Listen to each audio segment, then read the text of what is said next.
आप सभी को मेरा प्रणाम, आपका स्वागत है। आप लोगों ने थंबनेल में तो देख ही लिया होगा कि आज हम वाल्मीकि रामायण के अयोध्या कांड के सर्ग 108 और 109 के बारे में बात करने जा रहे हैं। इस सर्ग में 18 श्लोक हैं, तो आइए आरंभ करते हैं। जब भरत राम से मिलने चित्रकूट आते हैं और राम से वापस चलने की अनुनय विनय करते हैं और राम भरत को अयोध्या वापस जाकर राजपाट संभालने के लिए समझा बुझा रहे थे, तब जावाली का प्रसंग आता है। महर्षि वाल्मीकि कहते हैं कि जब धर्मज्ञ श्री राम भरत को समझा बुझा रहे थे, उसी समय ब्राह्मण शिरोमणि जावाली ने उनसे यह धर्म विरुद्ध वचन कहा। जावाली कहते हैं, रघुनंदन आपने ठीक कहा, परंतु आप श्रेष्ठ बुद्धि वाले और तपस्वी हैं, अतः आपको गंवार मनुष्य की तरह ऐसा निरर्थक विचार मन में नहीं लाना चाहिए। संसार में कौन पुरुष किसका बंधु है और किससे किसको क्या पाना है। जीव अकेला ही जन्म लेता और अकेला ही नष्ट हो जाता है। अतः श्री राम जो मनुष्य माता या पिता समझकर किसी के प्रति आसक्त होता है, उसे पागल के समान समझना चाहिए, क्योंकि यहाँ कोई किसी का कुछ भी नहीं है। जैसे कोई मनुष्य दूसरे गांव को जाते समय बाहर किसी धर्मशाला में एक रात के लिए ठहर जाता है और दूसरे दिन उस स्थान को छोड़कर आगे के लिए प्रस्थित हो जाता है, इसी प्रकार माता पिता, घर और धन यह मनुष्यों के आवास मात्र हैं। कुकुस्थ कुलभूषण इसमें सज्जन पुरुष आसक्त नहीं होते हैं। अतः नरश्रेष्ठ, आपके पिता का राज्य छोड़कर इस दुख में नीचे ऊंचे तथा बहुकंटकाकीर्ण वन के कुत्सित मार्ग पर नहीं चलना चाहिए। आप समृद्धशालिनी अयोध्या में राजा के पद पर अपना अभिषेक कराइए और वह नगरी प्रोषित भरत की नारी की भांति एक वेणी धारण करके आपकी प्रतीक्षा करती है। राजकुमार जैसे देवराज इंद्र स्वर्ग में विहार करते हैं, उसी प्रकार आप बहुमूल्य राजभोगों का उपभोग करते हुए अयोध्या विहार कीजिए। राजा दशरथ आपके कोई नहीं थे और आप भी उनके कोई नहीं हैं। राजा दूसरे थे और आप भी दूसरे हैं, इसलिए मैं जो कहता हूं वही कीजिए। पिता जीव के जन्म में निमित्त कारण मात्र होता है। वास्तव में ऋतुमती माता के द्वारा गर्भ धारण किए हुए वीर और रज का परस्पर संयोग होने पर ही पुरुष का यहाँ जन्म होता है। राजा को जहाँ जाना था वह वहाँ चले गए। यह प्राणियों के लिए स्वाभाविक स्थिति है और आप तो व्यर्थ ही में ही कष्ट उठाते हैं। जो मनुष्य प्राप्त हुए अर्थ का परित्याग करके धर्मपरायण हुए हैं, उन्हीं के लिए मैं शोक करता हूँ, दूसरों के लिए नहीं। वे इस जगत में धर्म के नाम पर केवल दुख भोग कर मृत्यु के पश्चात नष्ट हो गए। अष्टका आदि जितने श्राद्ध हैं, उनके देवता पितर हैं। श्राद्ध का दान पितरों को मिलता है, यही सोचकर लोग श्राद्ध में प्रवृत्त होते हैं, किंतु विचार करके देखिए तो इसमें अन्न का नाश ही होता है। भला मरा हुआ मनुष्य क्या खाएगा। अब यहाँ पर एक बात हमारे समझने के लिए है कि पहली बात तो जो व्यक्ति श्राद्ध करता है वह स्वयं अपने माता अथवा पिता का शरीर दाह संस्कार के रूप में अग्नि में समर्पित करके आया हुआ होता है। तो इस जावाली जैसे धूर्त हमें क्या बताएंगे कि शरीर नष्ट हो गया। और दूसरी बात, सनातन धर्म में ऐसी कोई परिकल्पना नहीं है कि मनुष्य सशरीर कहीं किसी लोक में विराजमान रहता है। अतः ऐसी बातें यह धूर्त मात्र अज्ञानी लोगों को भ्रमित करने के लिए कहते हैं। वास्तव में धूर्तों के ऐसे कुतर्कों का उत्तर नहीं दिया जाता है, अपितु प्रतिक्रिया की जाती है। और राम भी इसके स्पष्ट संकेत जावाली को देते हैं। वह इस धूर्त के सारे उत्तर और रोषपूर्ण भाव से देते हैं और यह रोष आगे चलकर कब क्रोध में परिवर्तित हो जाएगा, यह जावाली भाप जाता है। और फिर यह जावाली किस प्रकार पलटी मारता है, वह हम अभी आगे देखते हैं।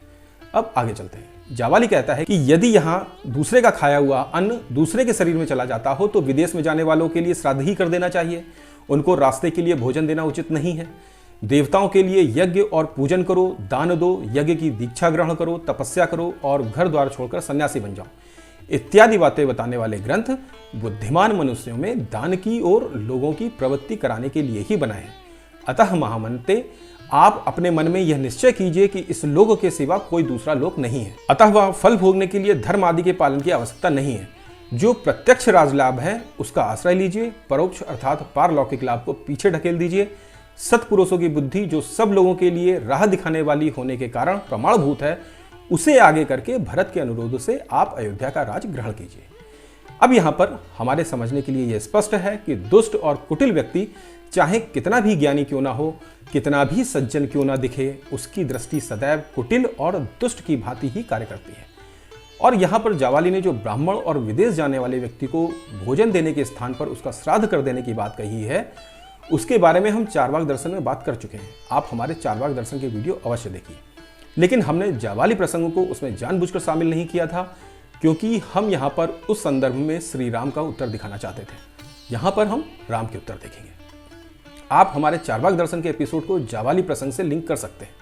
इस प्रसंग में हमारे चारवाक दर्शन के वीडियोस और अधिक प्रमाणिक सिद्ध हो जाते हैं और जाबाली के श्राद्ध और अन्न के नाश से संबंधित तर्क की व्याख्या हमने अपने मीमांसा दर्शन के भाग 4 यज्ञ क्या है वाले भाग में विस्तृत रूप से की है।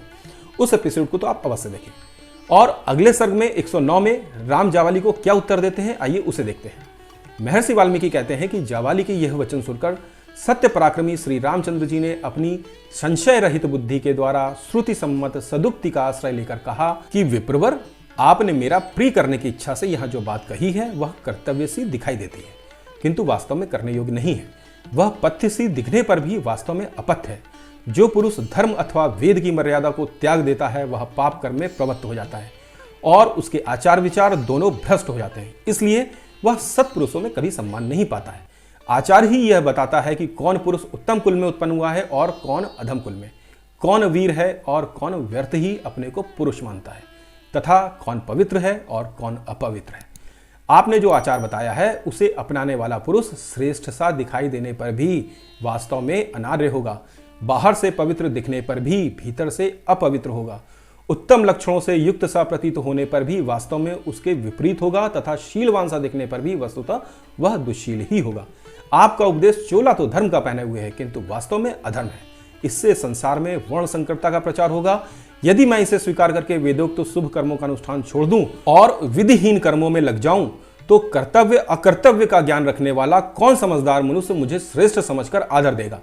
उस दशा में तो मैं इस जगत में दुराचारी तथा लोगों को कलंकित करने वाला समझा जाऊंगा। जहां अपनी की हुई प्रतिज्ञा तोड़ दी जाती है उस वृत्ति के अनुसार बर्ताव करने पर मैं किस साधन से स्वर्गलोक प्राप्त करूंगा तथा आपने जिस आचार का उपदेश दिया है वह किसका है जिसका मुझे अनुसरण करना होगा, क्योंकि आपके कथन अनुसार मैं पिताजी आदि में से किसी का भी कुछ भी नहीं। देखिए इस श्लोक में राम ने इसके तर्कों को किस प्रकार ध्वस्त किया है। यह धूर्त एक तरफ तो पिता से संबंधों को समाप्त कर रहा है और दूसरी तरफ किसी ऐसे व्यक्ति को जिसके बारे में यह भी नहीं बता सकता उसका अनुसरण करने के लिए कह रहा है।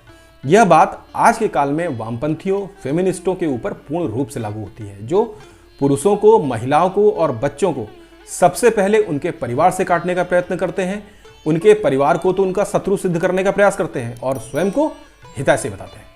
राम आगे कहते हैं, आपके बताए हुए मार्ग से चलने पर पहले तो मैं स्वेच्छाचारी हो जाऊंगा, फिर यह सारा लोक स्वेच्छाचारी हो जाएगा, क्योंकि राजाओं के जैसे आचरण होते हैं प्रजा भी वैसा ही आचरण करने लगती है। सत्य का पालन ही राजाओं का दया प्रधान धर्म है और सनातन आचार है। अतः राज सत्य स्वरूप है, सत्य में ही संपूर्ण लोक प्रतिष्ठित है। ऋषियों और देवताओं ने सदा सत्य का ही आदर किया है। झूठ बोलने वाले मनुष्य से सब लोग इस तरह डरते हैं जैसे सांप से डरते हो। संसार में सत्य ही धर्म की पराकाष्ठा है और वही सबका मूल कहा जाता है। जगत में सत्य ही ईश्वर है, सदा सत्य के ही आधार पर धर्म की स्थिति रहती है। सत्य ही सबकी जड़ है, सत्य से बढ़कर कोई दूसरा परम पद नहीं है। दान, यज्ञ, होम, तपस्या और वेद इन सब का आधार सत्य ही है। इसलिए सबको सत्यपरायण होना चाहिए। एक मनुष्य संपूर्ण जगत का पालन करता है और एक केवल कुल का पालन करता है। एक नरक में डूबता है और एक स्वर्गलोक में प्रतिष्ठित होता है। मैं सत्य प्रतिज्ञ हूँ और सत्य की शपथ खाकर पिता के सत्य का पालन स्वीकार कर चुका हूँ। ऐसी दशा में मैं पिता के आदेश का किस लिए पालन नहीं करूं? पहले सत्य पालन की प्रतिज्ञा करके अब लोभ, मोह तथा अज्ञान से विवेक शून्य होकर मैं पिता के सत्य की मर्यादा भंग नहीं करूंगा। मैं इस सत्य रूपी धर्म को समस्त प्राणियों के लिए हितकर और सब धर्मों में श्रेष्ठ समझता हूं। सत्पुरुषों ने जटा, वल्कल आदि के धारण रूप तापस धर्म का पालन किया है, इसलिए मैं भी उसका अभिनंदन करता हूं। जो धर्मयुक्त प्रतीत हो रहा है किंतु वास्तव में अधर्म रूप है, जिसका नीच, क्रूर, लोभी और पापाचारी पुरुषों ने सेवन किया है, ऐसे छात्र धर्म का पिता की आज्ञा भंग करके राज्य ग्रहण करने का मैं अवश्य त्याग करूंगा, क्योंकि यह न्याययुक्त नहीं है। मनुष्य अपने शरीर से जो पाप करता है उसे पहले मन के द्वारा कर्तव्य रूप से निश्चित करता है, फिर जिह्वा की सहायता से उस पाप कर्म को वाणी द्वारा दूसरों से कहता है, तत्पश्चात औरों के सहयोग से उसे शरीर द्वारा संपन्न करता है। इस तरह एक ही पातक कायिक, वाचिक और मानसिक भेद से 3 प्रकार का होता है। पृथ्वी, कीर्ति, यश और लक्ष्मी, यह सब की सब सत्यवादी पुरुष को पाने की इच्छा रखती हैं और शिष्ट पुरुष सत्य का ही अनुसरण करते हैं। अतः मनुष्य को सदा सत्य का ही सेवन करना चाहिए। आपने उचित सिद्ध करके तर्कपूर्ण वचनों के द्वारा मुझे जो यह कहा है कि राज्य ग्रहण करने में ही कल्याण है, अतः इसे अवश्य स्वीकार करो। आपका यह आदेश श्रेष्ठ सा प्रतीत होने पर भी सज्जन पुरुषों द्वारा आचरण में लाने योग्य नहीं है, क्योंकि इसे स्वीकार करने से सत्य और न्याय का उल्लंघन होता है। मैं पिताजी के सामने इस तरह वन में रहने की प्रतिज्ञा कर चुका हूं, अब उनकी आज्ञा का उल्लंघन करके मैं भरत की बात कैसे मान लूंगा। गुरु के समीप की हुई मेरी वह प्रतिज्ञा अटल है, किसी तरह तोड़ी नहीं जा सकती। उस समय जबकि मैंने प्रतिज्ञा की थी, देवी कैकेयी का हृदय हर्ष से खिल उठा था। मैं वन में ही रहकर बाहर भीतर से पवित्र हो नियमित भोजन करूंगा और पवित्र फल मूल एवं पुष्पों द्वारा देवताओं और पितरों को तृप्त करता हुआ प्रतिज्ञा का पालन करूंगा। अब राम और स्पष्ट कर देते हैं कि क्या करना चाहिए और क्या नहीं, इसका निश्चय मैं कर चुका हूं। अतः फल मूल आदि से पांचों इंद्रियों को संतुष्ट करके निश्चल श्रद्धापूर्वक लोक यात्रा अर्थात पिता की आज्ञा के पालन रूप व्यवहार का निर्वाह करूंगा। हमें इस कर्म भूमि को पाकर जो शुभ कर्म हो उसका अनुष्ठान करना चाहिए। महर्षि वाल्मीकि कहते हैं कि उग्र तेजस्वी राजकुमार श्री राम परलोक की सत्ता का खंडन करने वाले जावाली के पूर्वोक्त वचनों को सुनकर उन्हें सहन न कर सकने के कारण उन वचनों की निंदा करते हुए पुनः उनसे बोले, सत्य धर्म पराक्रम समस्त प्राणियों पर दया सबसे प्रिय वचन बोलना तथा देवताओं अतिथियों और ब्राह्मणों की पूजा करना, इन सबको साधु पुरुषों ने स्वर्गलोक का मार्ग बताया है। सत्पुरुषों के इस वचन के अनुसार धर्म का स्वरूप जानकर तथा अनुकूल तर्क से उसका यथार्थ निर्णय करके एक निश्चय पर पहुंचे हुए सावधान ब्राह्मण भली भांति धर्माचरण करते हुए उन उत्तम लोगों को प्राप्त करना चाहते हैं। आपकी बुद्धि विषम मार्ग में स्थित है, आपने वेद विरुद्ध मार्ग का आश्रय ले रखा है। आप घोर नास्तिक और धर्म के रास्ते से कोसों दूर हैं। ऐसे पाखंडमयी बुद्धि के द्वारा अनुचित विचार का प्रचार करने वाले आपको मेरे पिताजी ने जो अपना याचक बना लिया, उनके इस कार्य की मैं निंदा करता हूं। जैसे चोर दंडनीय होता है, उसी प्रकार वेद विरोधी बुद्धिजीवी भी दंडनीय है। ऐसे नास्तिक के प्रति विद्वान ब्राह्मणों को कभी उन्मुख नहीं होना चाहिए, उनसे वार्तालाप तक नहीं करना चाहिए। यहाँ पर राम न केवल जावाली को पाखंडी बोलते हैं, अपितु अपने पिता राजा दशरथ की भी निंदा करते हैं, क्योंकि उन्होंने ऐसे धूर्त व्यक्ति को अपने राज्य में रख रखा था। एक बात यहाँ पर हम कहना चाहते हैं कि माता पिता के शुभ कर्मों के साथ साथ अशुभ कर्मों का प्रभाव भी उनकी संतान पर अवश्य पड़ता है, और संतान का भी यह कर्तव्य है कि जिन अशुभ कर्मों से माता पिता प्रभावित होते हों और जो कर्म उनके मोक्ष में बाधक बनते हों, ऐसे कर्मों से उन्हें मुक्ति दिलाना संतान का कर्तव्य होता है। खैर, आगे राम कहते हैं, जो धर्म में तत्पर रहते हैं, सत्पुरुषों का साथ करते हैं, तेज से संपन्न हैं, जिनमें दान रूपी गुण की प्रधानता है, जो कभी किसी प्राणी की हिंसा नहीं करते तथा जो मल संसर्ग से रहित हैं, ऐसे श्रेष्ठ मुनि ही संसार में पूजनीय होते हैं। महर्षि वाल्मीकि कहते हैं कि राम ने जावाली से यह सारी बातें रोषपूर्वक कही थी और जावाली को अब तक समझ में आ चुका था कि राम उसकी बात मानने वाले नहीं हैं और ना ही राम के समक्ष वह अपने तर्कों को सिद्ध कर पाएगा। और ईश्वर जाने राम का यह रोष कब क्रोध में परिवर्तित हो जाए। तब जावाली ने राम से क्या कहा वह हमारे लिए अधिक महत्वपूर्ण है। जावाली कहता है, रघुनंदन, ना तो मैं नास्तिक हूं और ना ही नास्तिकों की बात ही करता हूं। परलोक आदि कुछ भी नहीं है, ऐसा मेरा मत नहीं है। मैं अवसर देखकर फिर आस्तिक हो गया और लौकिक व्यवहार के समय आवश्यकता होने पर पुनः नास्तिक हो सकता हूँ। नास्तिकों की सी बातें कर सकता हूँ। इस समय ऐसा अवसर आ गया था जिससे मैंने धीरे धीरे नास्तिकों की सी बातें कह डाली। श्री राम, मैंने जो ये बात कही, इसमें मेरा उद्देश्य यही था कि किसी तरह आपको राजी करके अयोध्या लौटने के लिए तैयार कर लूं। खैर, इसकी एक बात तो सत्य है कि यह जावाली राम को अयोध्या वापस ले जाने के उद्देश्य से ही समझा रहा था, किंतु ऐसी बुद्धि और विचार जो व्यक्ति को धर्म से, अपने परिवारजनों से विमुख कर दे तो उसे विध्वंसकारी ही कहा जाएगा।